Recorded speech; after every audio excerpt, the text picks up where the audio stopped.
Hello everyone, welcome back to my channel. তো আজকে চলে এসেছি একটা মিনি ভ্লগ নিয়ে। সেটা হচ্ছে আমাদের বোনের বিয়ে। তো এটা ছিল এন্ট্রান্সটা, আর বিয়েটা হয়েছিল একটা মাঠে। তো এখানে ডান দিকে ঢুকেই ছিল খাবারের স্টল, আর মাঝখানে দেখতে পাচ্ছ এটা সেলফি বুথ। বোথ সাইড ছিল সেলফি বুথটা, আর মাঝখানে সমস্ত গেস্টরা বসেছে আর কি।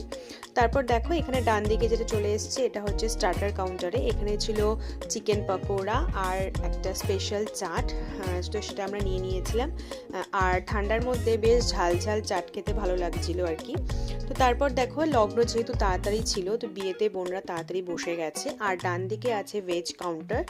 এখানে অনেক রকমের আইটেম ছিল, বাট আমরা কিছুই ট্রাই করিনি। আমরা সোজা চলে গেছিলাম ননভেজে। ননভেজে অনেক কিছুই ছিল, আলুর দম, প্লেন রাইস, মুগ ডাল, ফিশ কাতলা, আর ছিল চিংড়ির মালাইকারি, আর বাসন্তী পোলাও, মাটন আর